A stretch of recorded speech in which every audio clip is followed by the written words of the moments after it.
Clayton Mooney. Great conversation with Clayton.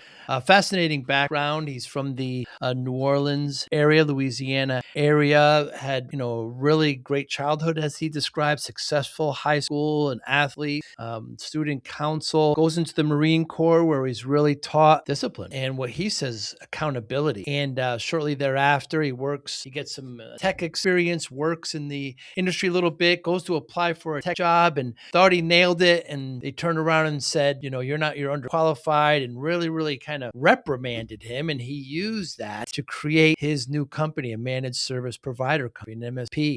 Great journey through that, similar to mine. Got it to a certain point and then sold it. Now has a great product, MSP Report Card, that helps MSPs grow. He's part of the pitch competition in ConnectWise in this cohort. But just a great conversation with Clayton. We get to know him really well. His view on discipline is quite unique. A really great conversation with Clayton. I thank you, Clayton, for your time. And I thank you for watching and listening. Hi, I'm Joey Pinz. And here's my 45-second introduction. After starting my business in the 90s, I started developing poor habits of eating in my diet because I was working way too much. Before you know it, I found myself 340 pounds. The doctor told me if I don't lose the weight, I'm not going to see my daughter graduate. Took the next 7 months, lost 130 pounds. People think there's some secret. Ask me, how'd you lose that weight? Like there's some secret. There is no secret. How'd I lose the weight? Just one word: discipline. I've had other successes in life, and I attribute them all to discipline. Now, I'm not the king of discipline, but I believe that it can help all of us. Friends, colleagues convinced me to start a podcast. The podcast mission: how do we better ourselves and society? I talk to interesting people in health, fitness, sport, wellness, business, technology, science, art, and culture. And I eventually ask them how discipline plays a role in their life. Podcast vision: growth through learning from others. Talking about patience and how that carries over from hunting and fishing, one of your passions. Yeah. So hunting and fishing, it requires a lot of patience. In business, you need a lot of patience, and it also has a lot of processes. So with hunting, there's a lot of things you have to do before you step into the woods, right? So you have to go through processes, and then once you're there, you have to have patience. Business is very similar, right? You have to have patience to grow in a business. When you actually run the business, there's a lot that happens that you need to be on top of. Hunting and fishing is very similar. So we can go much further, I'm sure, with this analogy, but I'm sure there's other questions. But yeah, hunting and fishing, I love it. It gets me out in the woods, but it has taught me so much about life. And it's definitely something that helps bring back the nature of the basics as well. In this fast-paced MSP landscape, how do you stay ahead? Introducing MSPinfluencer.com, your ultimate hub for MSP news, insights, and community connection, powered by Forza Dash. More than 75,000 MSPs subscribe to our MSP Influencer Pulse weekly newsletter, staying informed and ahead of industry trends. Tune in to emerging podcasts from Joey Pinz and leading MSP voices, offering essential tips, powerful insights, and success stories. Explore our multi-authored blogs, crafted specifically for MSP leaders, delivering fresh perspectives and actionable strategies. Celebrate excellence with the industry-leading Forza MSP Influencer Awards, recognizing innovation, leadership, and impact in the MSP community. Join thousands of MSP professionals who trust MSPinfluencer.com to grow their business and expand their networks. MSPinfluencer.com, where today's MSP leaders connect, collaborate, and conquer, all powered by the Forza platform, helping MSP vendors work effectively with MSPs and helping MSPs grow. I just saw a show, I forget what it was, but they were up in Montana and they were, fly fishing on the stream, on the river. Man, that looks so kind of just quiet and zen and off the grid and just kind of peaceful. Seems wonderful. You've done that as well. What kind of fishing do you do? I have done that. I've gone out west and fished in the streams, and I've even gone northwest and fished in Canada, did some salmon fishing. But most of my life, I grew up and still live in the Gulf Coast. I'm in New Orleans, Louisiana. And so most of my life has been the marshes, the Gulf of Mexico, or Gulf of America. Yes. And that fishing is a little bit different than that stream fishing, but it's the same. It brings you back to nature, and it really is that zen, like you mentioned. it gives you that time to reboot and reset those batteries. Sometimes we need, just like rebooting your computer. You got to get a fresh start, right? Yeah, it's like we've had to do today a couple times. So Yeah. tell me what you were like, Clayton, before the age of 18, your formative years. What were your Yeah. what drove you? What were your passions as a child? You know, I would. It's interesting you asked that question because that the old Al Bundy stories of living in your high school dreams, of Right. living in your life. Right. I had a very successful high school career. At an early age, I had a counselor encourage me to run for student council. So I ran for student council when I was really young. In my 9th grade, I was class president. 10th grade, I was also class president for the 10th grade. And then I decided as a junior to become the executive board on the student council for the school. And then my senior year, I was the student council president. At the same time, I was very athletic. I was a part of different sports teams in high school. My senior year, I was the captain of my football team. And so I had a lot of awards as well. And so my career in high school was a fantastic experience. And today I try encouraging my 2 kids and any young person that I've get around. I encourage them to enjoy those high school years. It's the great memories we make, right? And so although Al Bundy might have lived in that one moment, I want people as I did to live it and to have those memories of high school and do more than just be that 7 or 8 to 3, if you would, the kid that goes to school and leaves. Be a part of it, be involved. And I think when you do that in high school, it definitely transcends the rest of your life, whether it's college, military, or your career. So that's why I enjoy it and have enjoyed it. And I think it's helped me in my own professional life. What did you care most about as a teenager? Well, besides the clubs and areas that I was a member of, or the different sports teams, honestly, I cared about friends. I cared about having a good time, right? I enjoyed spending time with friends and family, but it was about the experiences. That's really what I cared about at that young age. And what kind of jobs did you have? In high school or before or after high school? Let's go before and high school. So high school, I was a grocery cashier at a local grocery store. And that just kept me busy. I remember a couple of times I had to go, mop the floors, or not buff the floors, or get there at 5:30 in the morning and buff the entire grocery store. That taught me a lot of lessons about what decisions to make the night before, right? So the decisions of maybe staying out too late with my friends and then having to be at work for 5:30 to buff the entire grocery store, which it was a pretty decent sized store. So it taught me responsibility, right? After high school, I went into the Marine Corps. I served from 1992 to 1998.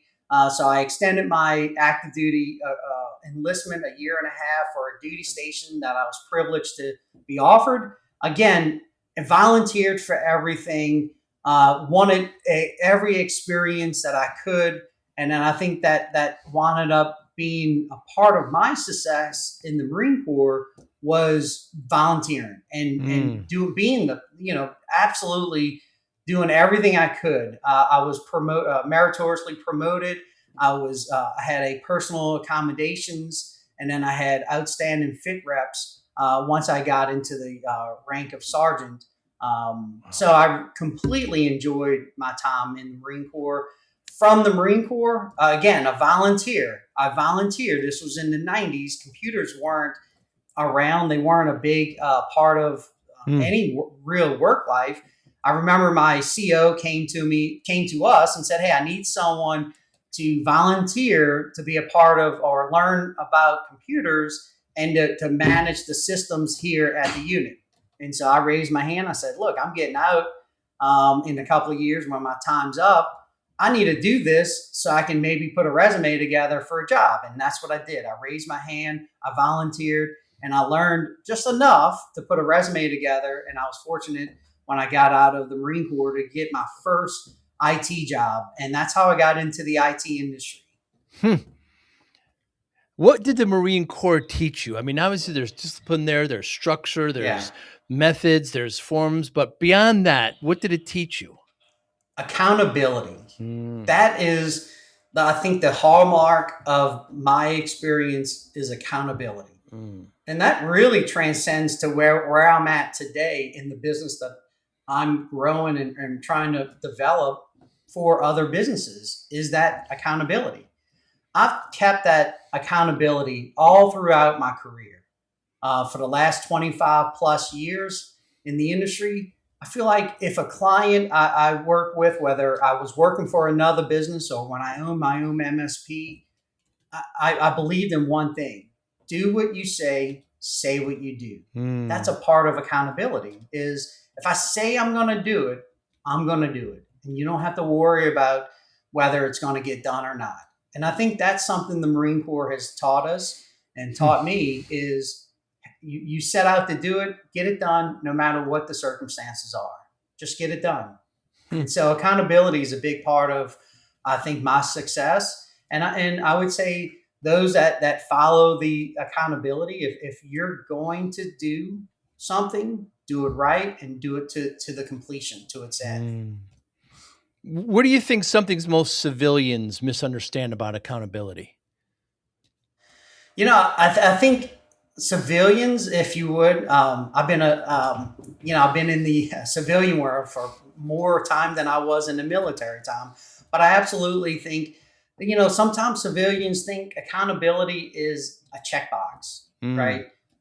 Just checking off a checklist. That's in many eyes, you've accomplished it because you've checked off a box, but did you do it in the way that you had set out to do, right? Oftentimes we plan something.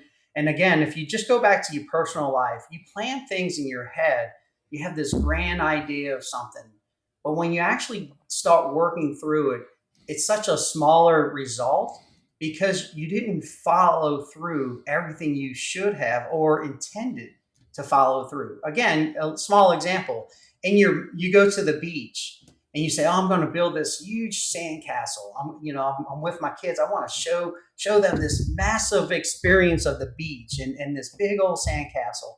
Well, an hour later, it's hot. You're tired.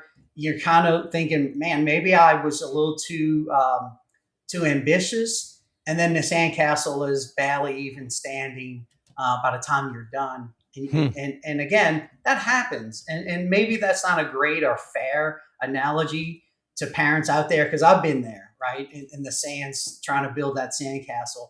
It was just an analogy of, I think, in business that people have these grand ideas, whether it's accomplishing a project or a task, they want to get it done. But then when it gets hard, they start backing off, right?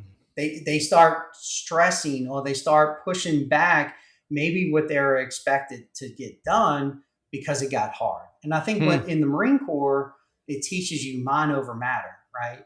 You set out, you keep your mind straight. Your mind's the strongest thing that you have, stronger than your body, stronger than your muscles.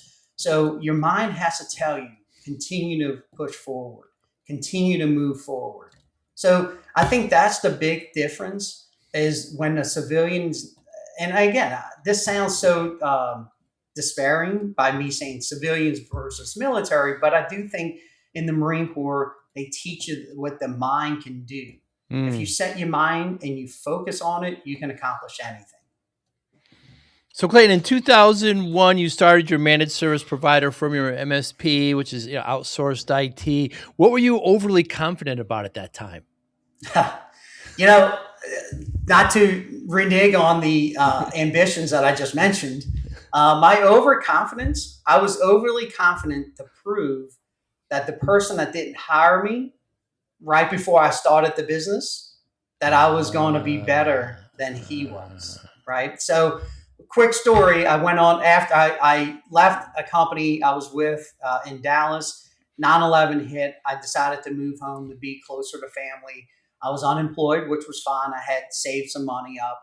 I went on an interview and I rocked the interview. I was like, oh, this, in fact, the job was a little bit lower of a skill set than what I felt I had. And I really thought I blew the interview away. And then I get a phone call from the director of IT and he blasted me, like no leadership, no ability to work on my own, no accountability, no, he just listed all the, and I was like, wait, hold on. I think you got the wrong guy. This is Clayton Mouney. He said, no, I know who I'm talking about. I would never hire you. I'm like, whoa, never expected that in a response from someone. So I was talking with a friend of mine who he owns his own business as well, at a completely different industry. And he said, you know what? Why don't you start your own business and show this guy? And I'm like, went through that first self-doubt, right? And then so I wound up sleeping on it. And I was like, you know what? I'm going to do it. And that was kind of my mission. Was in the beginning, it was to prove this guy he didn't know what he was talking about.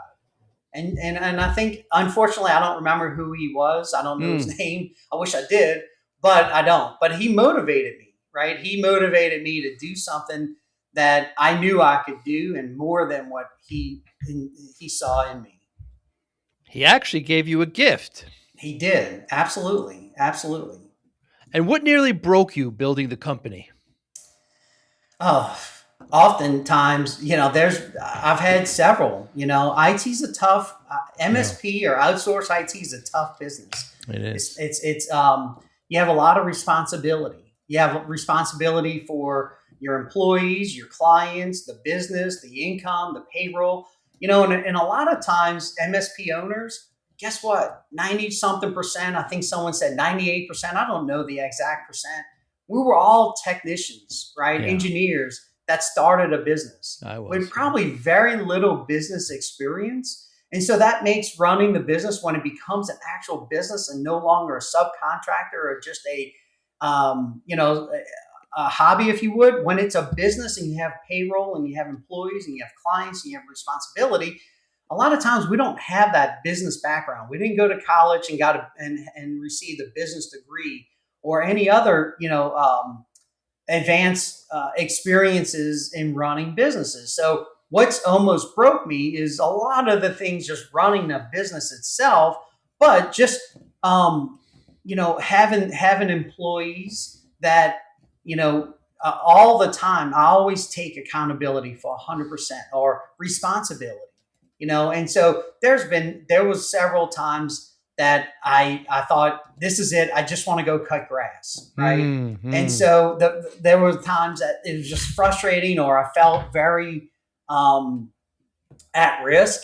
And so I was like, you know what? It would be easier to go get a lawn route. And so not to go into too many specifics unless you want actual specifics, but the business, just running the business, being responsible for companies' livelihoods. I would speak with my employees and I would try to tell them, I said, we're responsible for lives, and people would say, well, wait, what do you mean? Why? Explain that to me. And I would explain it like this. I would say, because real quick, Joe, IT is so important that I felt it was important to share with my employees over and over and over about the importance of what we do. Because when you're doing something on someone's network, I want them to think about that checkbox or that delete or whatever they're doing, and what's the result or what's going to be the reaction to their work. That is so important that I need them to understand regularly the importance of it. And so going back to my story of we are responsible for people's lives is, let's say we did something or didn't do something and that business was compromised. They lost their data, they were hacked, they were whatever it may have been, right?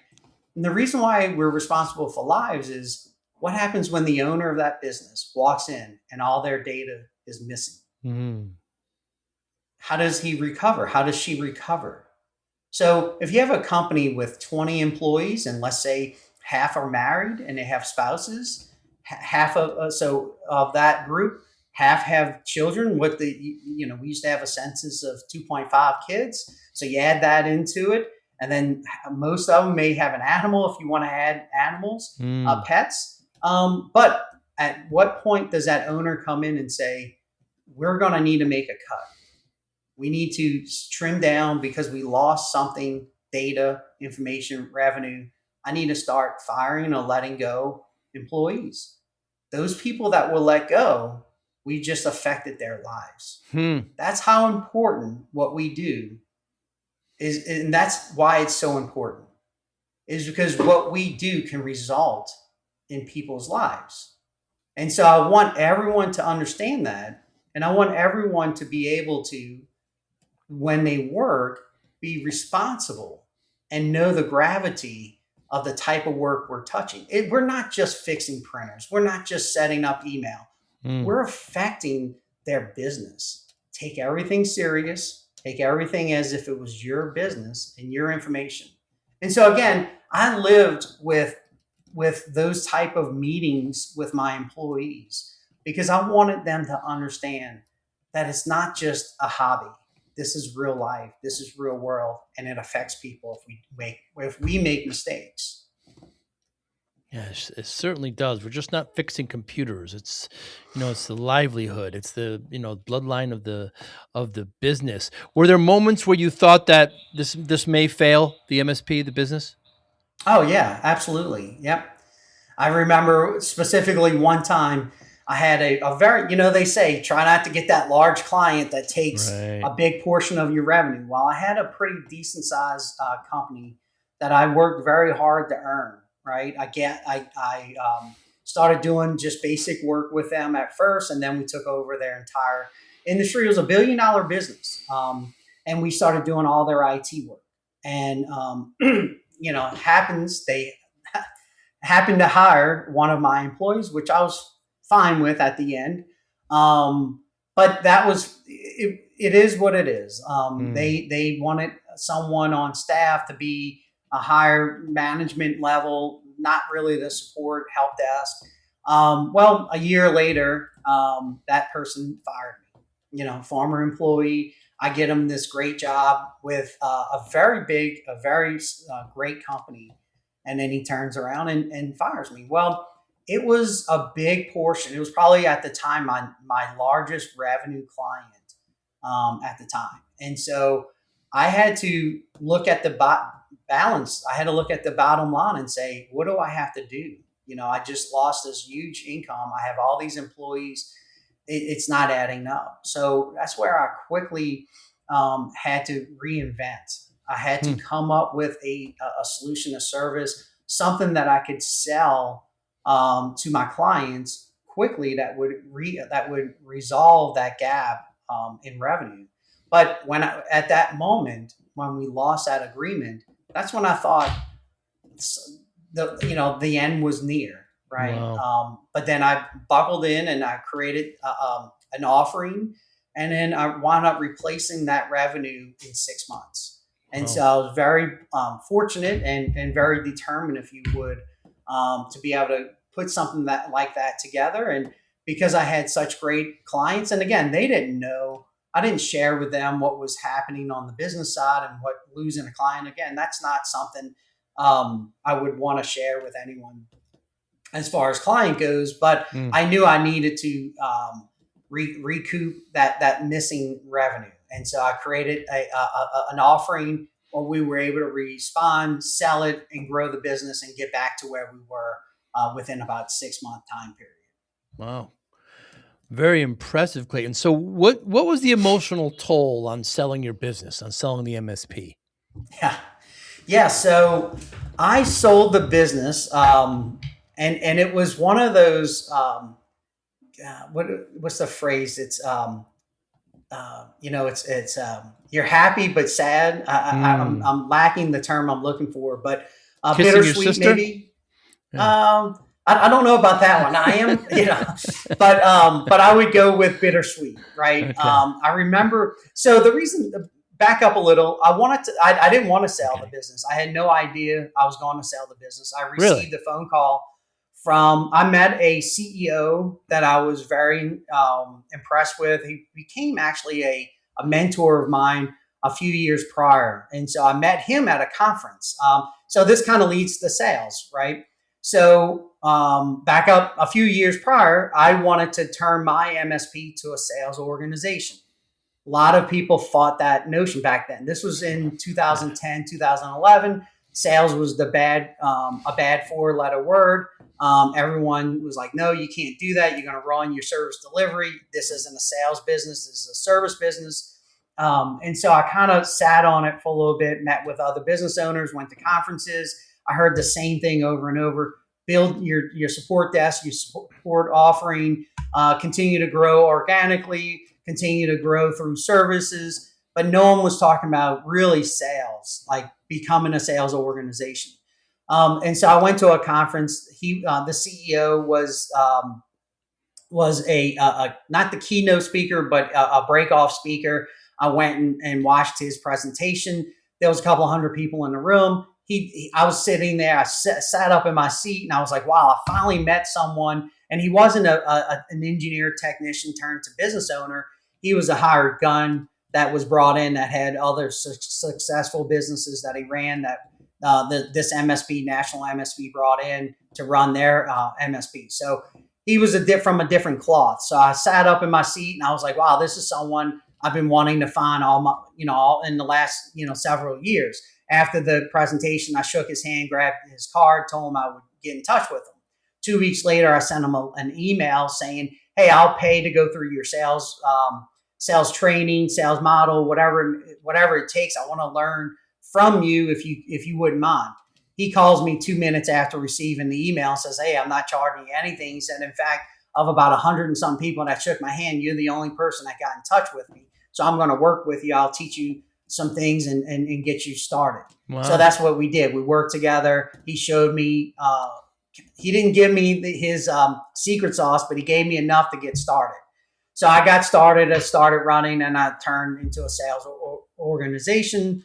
And then about 2 years later, I get a phone call saying, "Hey, do you know who this is?" And I said, "Of course I do." He said, "Hey, I'm day 2 on a new job, new company, CEO of a national firm.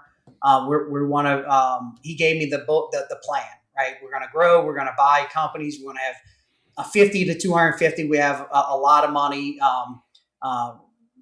backing us to make this happen. I want you on the ground floor. I want you a part of this. You just have to sell your business to us. That's the only caveat." And I was like, "Hey, I think this is a great opportunity. My employees, how many times your employees come to you saying, 'Where's my next stop? Where do I go in the company? How do I grow as a leader?' And, as a small business, there's not too many places we can send our employees as far as leadership goes inside of a small business." So I thought a great opportunity for employees, great opportunity for me, and a great opportunity for my clients. Better service, bigger service, more security. It's a win for everyone.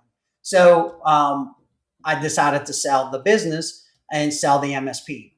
The day I signed the agreement, it was amazing because my shoulders lifted at least 2 inches from the stress and pressure.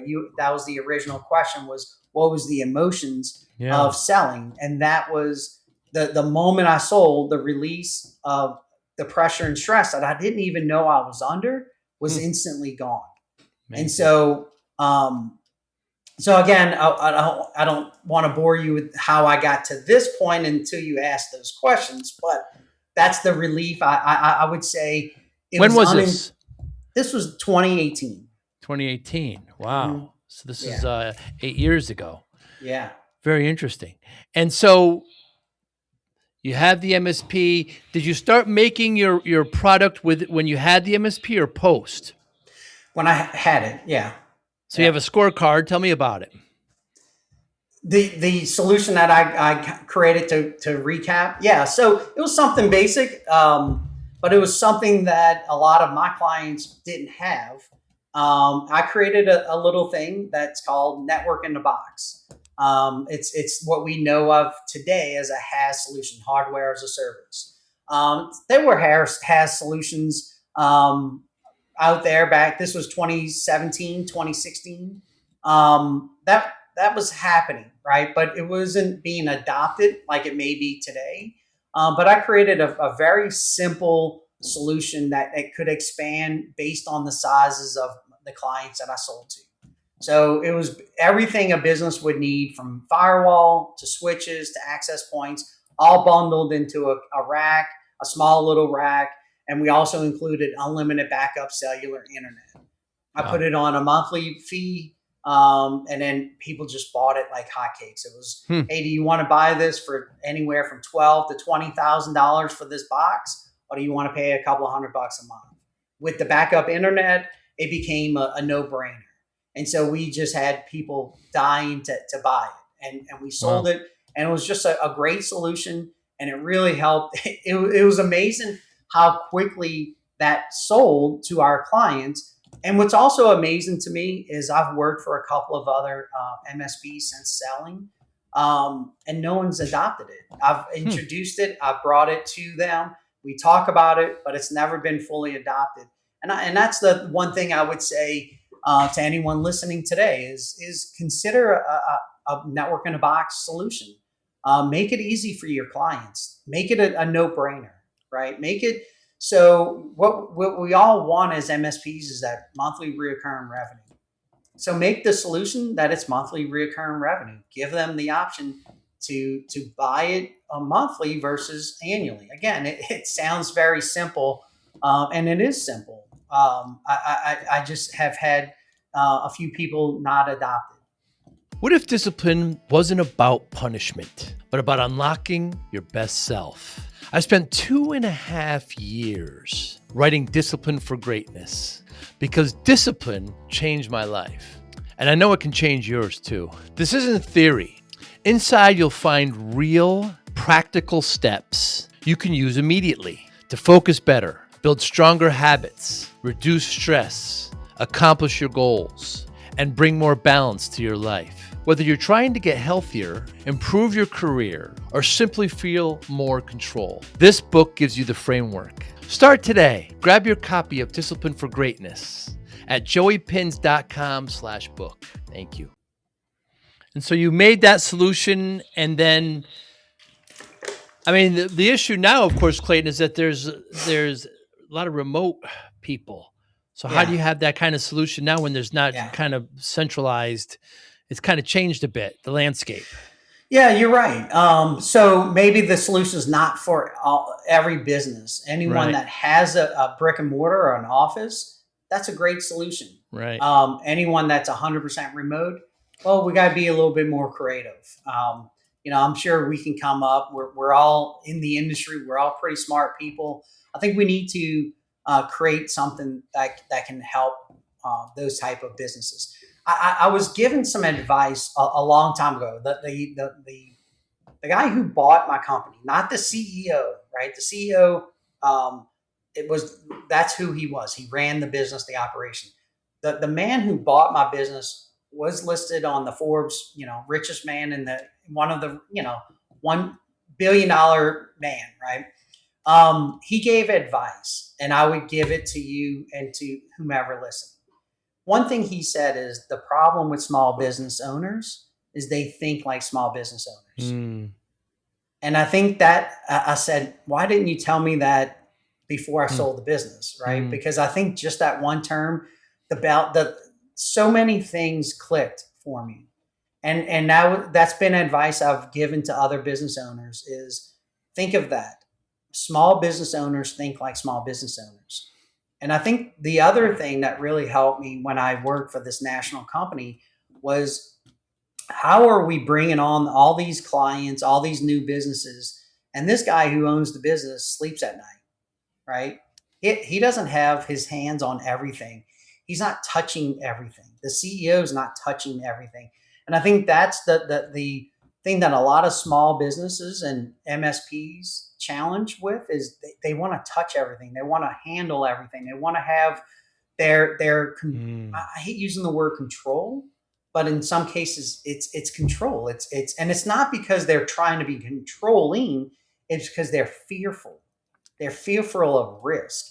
And so I also wondered, how did this CEO, how did the owner who was responsible for $50 million MSP sleep at night, because I sure couldn't sleep at night if I didn't have this type of control. And it goes back to small business owners act like small business owners. And what he did was he made sure he had the right protections in place. He set up their business right, and then he empowered his team to do what they were supposed to do. And those are very important, I think, for any business to remember. So going back to remote users, creating solutions, again, think outside of being a small bit.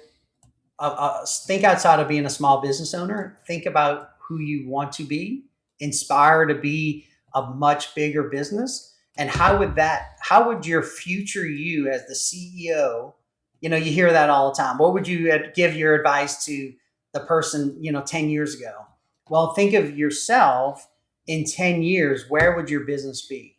And how big, like, what is your goals? What's your growth? And start acting like the CEO of that company 10 years from now. Act like that person today. So that's when you come up with solutions, make those solutions based on the company you're inspiring to be. I work with a lot of MSPs and small business, Clayton, and delegation is one of the biggest roadblocks for them to overcome. And I remember this one who he even had to order the pizza on Friday. I was like, you can hand that off. They just want to kind of let the baby go, and they're not going to grow unless they get over that. Same thing with becoming a sales organization. You're not going to grow if you don't do sales. It's just, that's the way it works. So you joined the Pitch It program at ConnectWise, and your product there is? Oh, excuse me. Yeah. So I've created a company called MSP Report Card.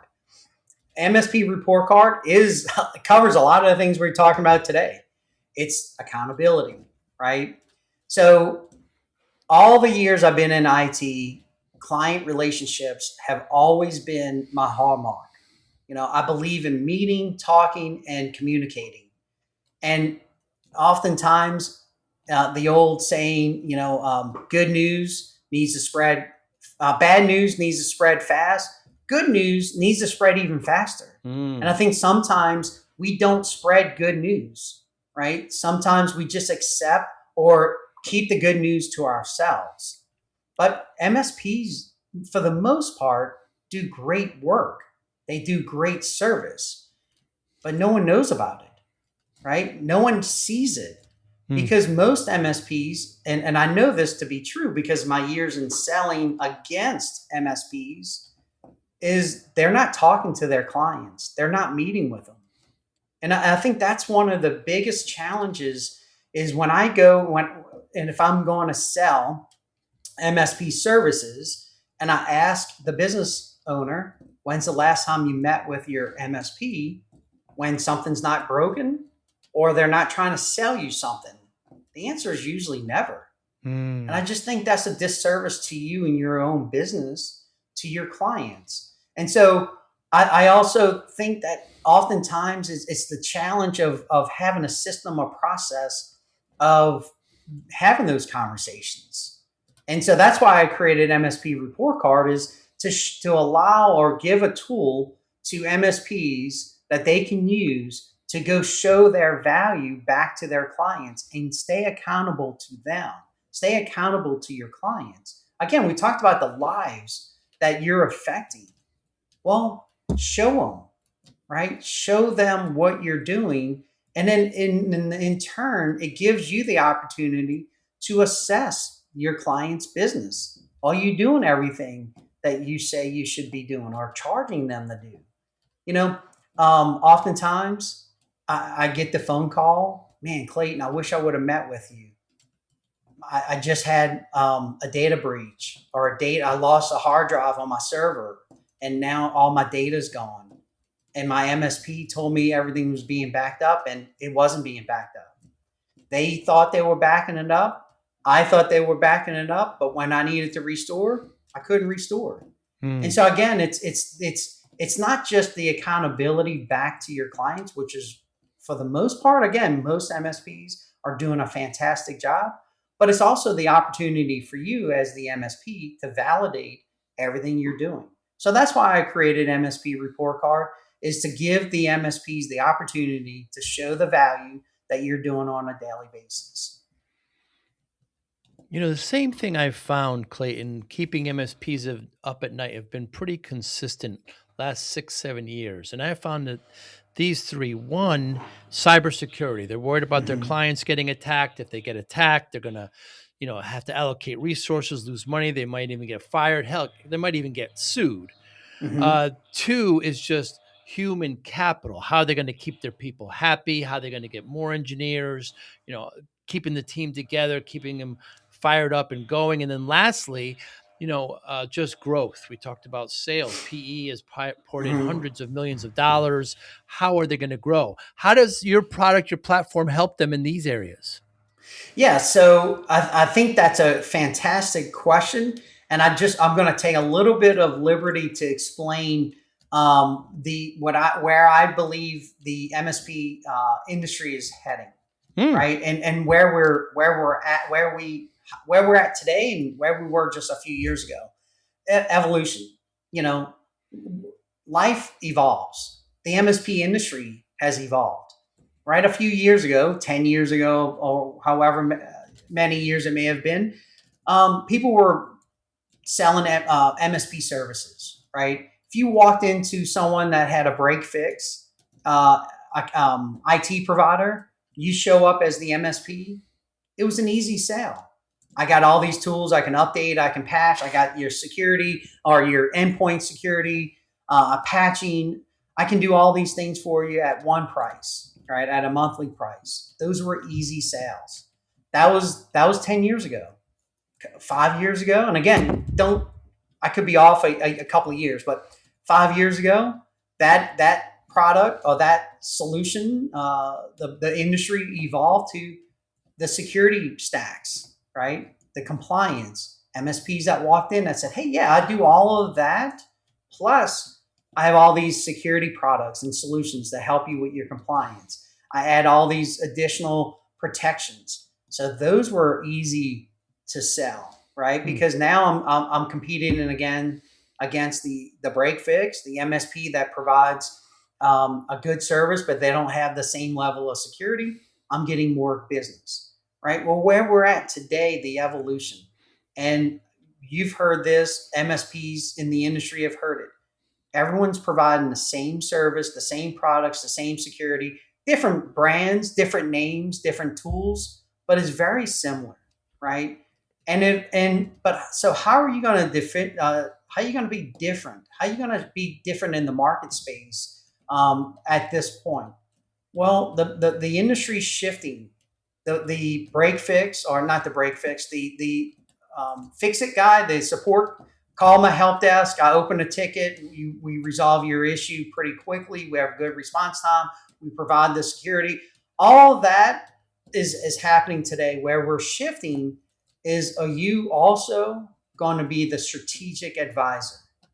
Are you going to advise your clients on their business? Are you going to provide roadmaps? Are you going to align technology with their business? Are you going to meet with them? Are you going to talk to them about AI? Are you going to talk to them about how improving processes, how to improve their procedures, and how to manage their expenses? Are you going to be that consultant, if you would, going back maybe 20 years? But the word consultant may be not something we use in our industry today, but really is, are you the business advisor that's a business strategic advisor that can help your clients through their technology? That's the next evolution of IT and MSP industry. And Hmm. so that's how your business is going to grow and continue to expand, is doing everything we do today as an MSP, but adding on that strategic advisor. AI, big change, as we all know, is going to be doing a lot of interruptions, going to make your business as an MSP more efficient, more run processes. But we got to help our clients be more engaged and strategic, and that's where we're heading. That's the new evolution, and that's the MSP report card, helping our clients with the engagements, helping them with the roadmaps, the planning. Again, no business owner wants to be surprised. No one today wants their IT provider showing up with a proposal. You hadn't seen them in 6 months. You hadn't seen them in a while. And you show up and you tell them, hey, let's meet. And you meet with them. And all you have is a proposal to replace, fix, or upgrade a new technology. Well, they weren't aware of it. They didn't know about it. And there was no planning for it. And you give it to them. And you basically, most proposals say, hey, this price is good for 30 days. I think the shift has to be, hey, today we're in May of 2026. In 6 months, here's some things we think you should be doing. In a year from now, here's some things we think your technology should be rolling or be implementing. But we also should be asking the client what's important to them. What do they want? How do they want to operate, right? MSPs are so involved in, this is how we operate. This is our systems. This is our process. This is what we want.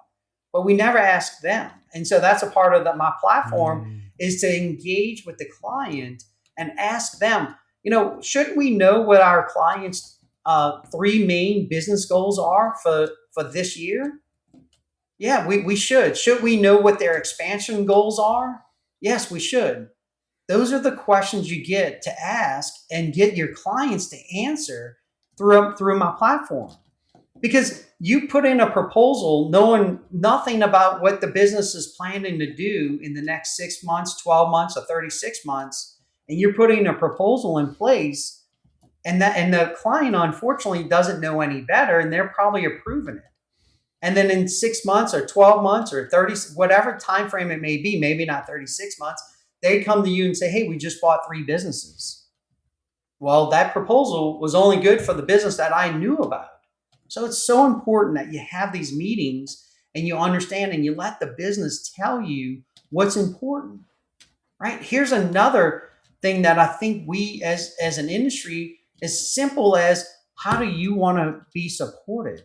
What are the hours you need my support, right? Wouldn't that be important to be different, be a little bit more agile, to ask your clients, yes, we're the IT guy. We're the business providing the service. But wouldn't it be important to know that your client stays open to 7 p.m., but your service ends at 5? And look, I know not everyone can adjust to everyone's needs, but at least if you knew they stayed open to 7, you could have a contingency plan or something laid out for them. And wouldn't that provide some stickiness with your client when they know that you've put into their account their operation hours? I think that's so important. But you can only do that when you communicate and talk to your clients and meet with them. That's you can't do it when you're the break fix guy or you're the fix it guy. Yeah, and you're kind of being reactive. Yeah. You want to share in your companies and your client's success. If we go back like 10 years ago, Clayton, is there something you firmly believed then that you no longer believe now?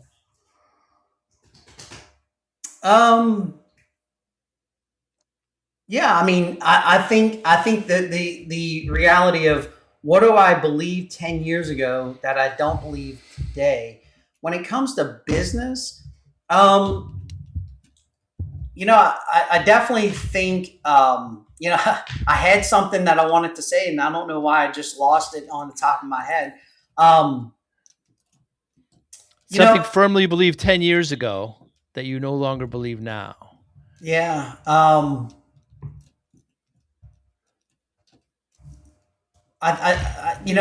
go back to, knowing what I learned from working for larger companies. What I firmly believed back then is that I needed to be involved, right? I needed to see everything. I needed to even though I felt like I was a great delegator, I felt like I was still worried about growth and worried about, every little nuance of the business. And I think that's what I've learned today is really you gotta delegate and you have to be able to be agile and adjust. I think sometimes we start with a system, we start with a process that we've taken up time to develop and put through.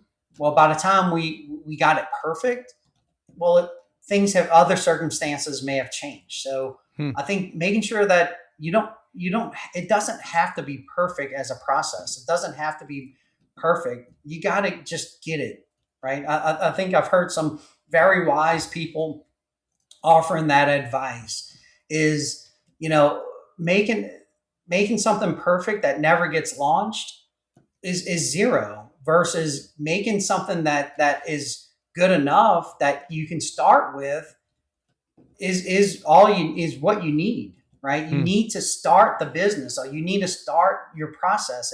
If you were developing a process for something, get it out there and start working it. And it doesn't have to be perfect. Is there a question, Clayton, you wish more people asked you?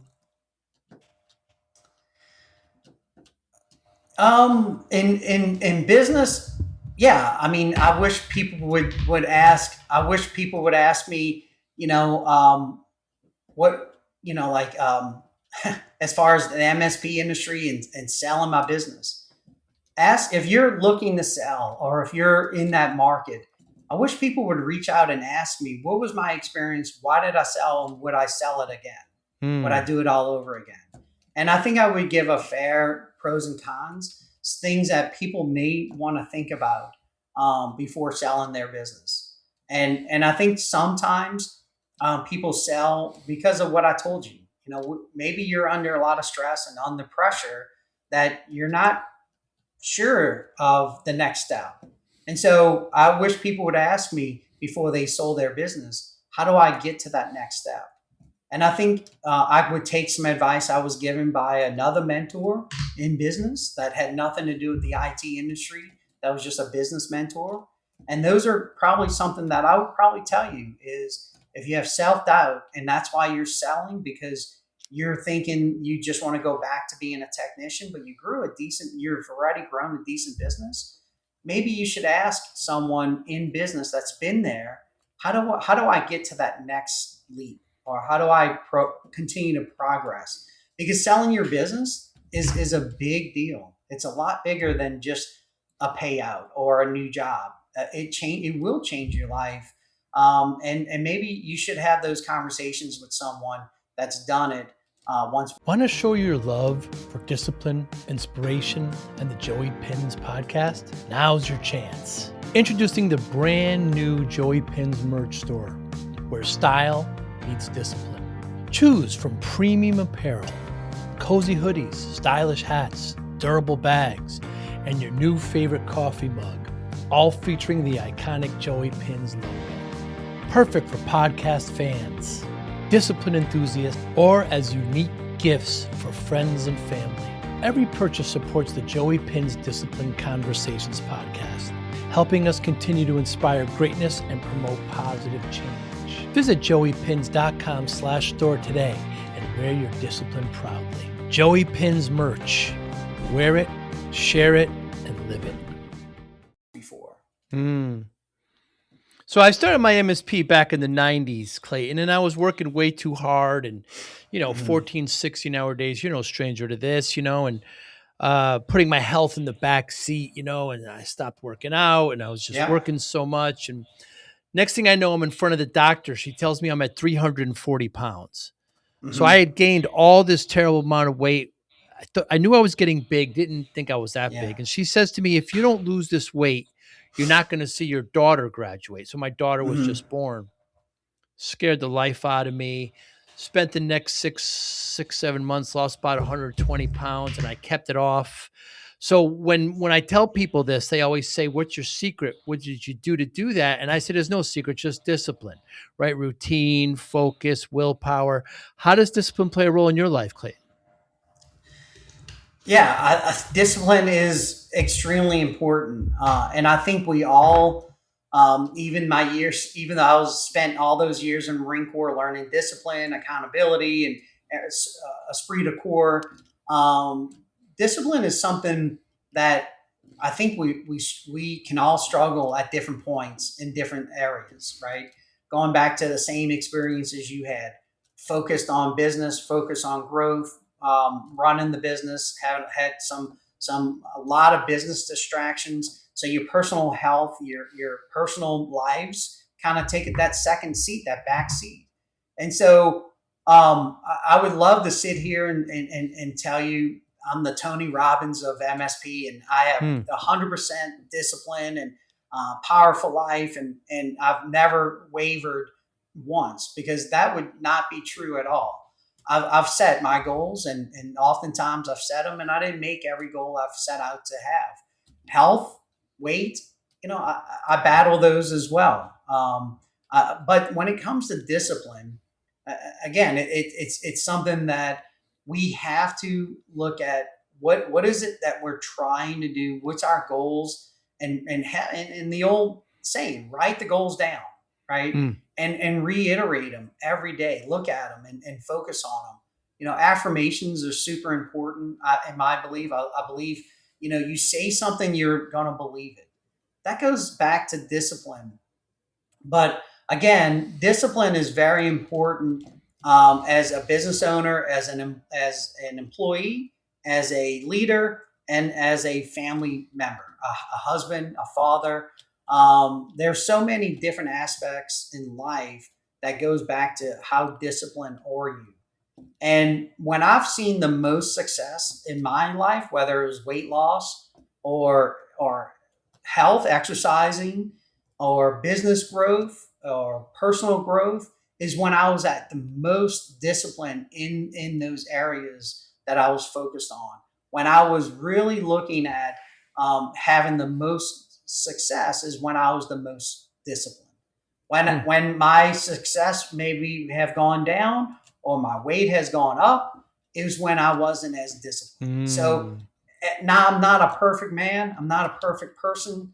So I've wavered in my discipline, but I can tell you when I was disciplined, just like you in those 6 months, and obviously you've maintained that weight loss. So you've been extremely disciplined throughout that journey, a period of time.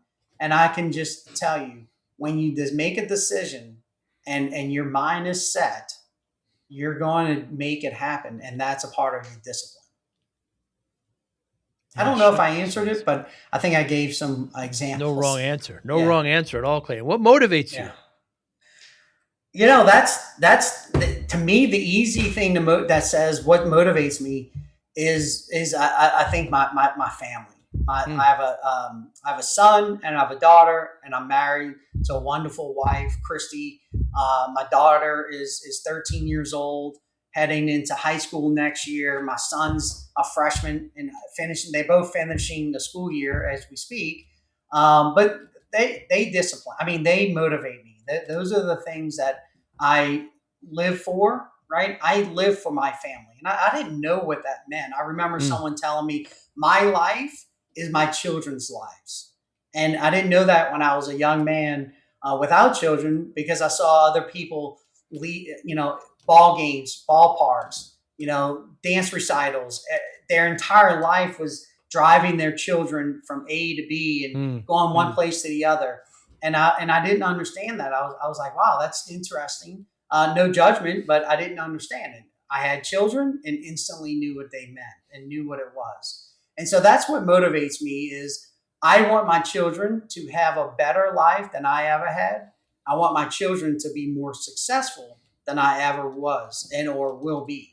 And so that's my motivation is my children and their success. I want them to have everything, not given, but I want them to be able to be I want my son and my daughter in when they're 50 years old or 50 something years old, I want them to be sitting in an area or a spot that I was never able to be because their success is so widely gained.